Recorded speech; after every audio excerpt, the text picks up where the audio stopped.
The topic of AI is so controversial in today's world, but in this episode, I want to discuss the only effective way to use ChatGPT. Hey, my name is David, and in this episode, I will go over the full guide to how to use ChatGPT the right way.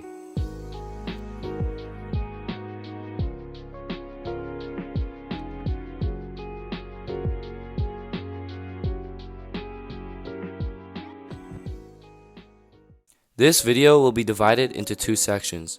The first one will focus on how to interact with ChatGPT, while the second one will discuss the reason behind using AI in the first place. So let's jump right into the guide. Number 1. The secret to ChatGPT.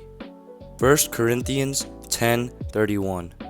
So whether you eat or drink or whatever you do it all for the glory of God. Do it all for the glory of God. Most of us at this moment view ChatGPT as an information pumper, but also at this moment, that is exactly how we think about God as well. We only pray to Him when we are in times of need and want. You have to pray to God in every situation you are put in. You have to become God's friend, the same way you have to befriend ChatGPT. Like whenever you interact with the GPT bot, you got to have a purpose and you have to be genuine. Whenever you ask ChatGPT for something, you always have to start the prompt with a simple "can you please" or "can you please help me" on. You are trying to have an interaction with it, not where you force it to give you information. The more genuine the prompt is, the more accurate and better the response it will be. It can also help you summarize long readings and articles. I substitute it as my dictionary with this command: "Can you please define blank in less than 15 words in simple terms?" This often gives you the best definition, which will enable you to understand it and further utilize it in a sentence. Even though it has no emotions, you have to end every single conversation with ChatGPT with a simple "thank you." 1 Thessalonians 5:18. Give thanks in all circumstances, for this is God's will for you in Christ Jesus. The same way we do it with ChatGPT, we have to do it for God. You got to humble yourself and realize the human-God relationship and have deep respect, reverence with God. One useful thing I do when I get a response from ChatGPT and I want to use it in some sort of way, I provide it with this prompt. Can you please revise this response so that AI detectors would not detect this content as AI content? ChatGPT is made to where it remembers everything you ask and everything it provides. ChatGPT is just a tool. You cannot rely on it or lean on it, because at the end of the day, you want to obtain information and come out of it more knowledgeable than you were before you interacted with it. But the opposite is with God. He is not a tool. He is love.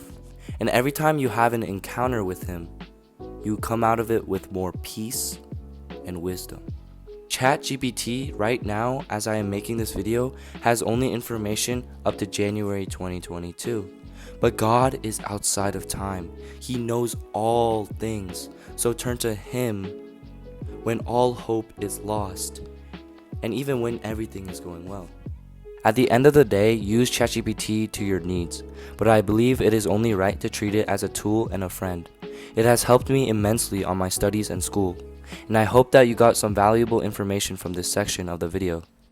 So no matter what, remember to do everything in your life for the glory of God. Number 2, why do I use ChatGPT?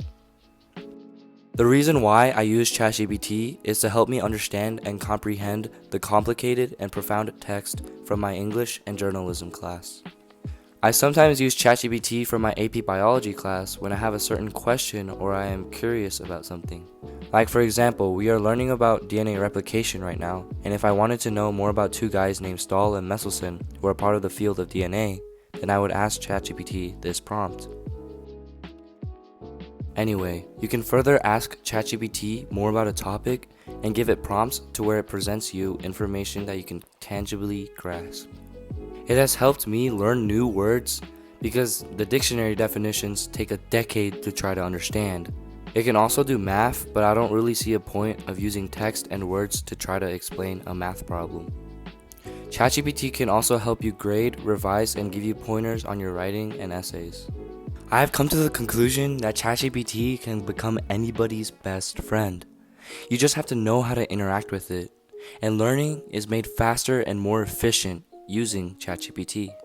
It only takes 10 minutes now, what would have taken multiple sessions to try to grasp new information. One last thing I want to point out that ChatGPT is really good at is that it can answer those itching questions you have about little nitty-gritty things. Like for example, history. If you are talking about a topic in history and you have like a random question, you can always ask ChatGPT for an answer. So to sum it up, the two things I talked about in this video are: number 1, the only way to use ChatGPT, and number 2, why I use ChatGPT. So I hope the information in this video was helpful. Remember to keep up the grind and do the hard work because the job is not finished.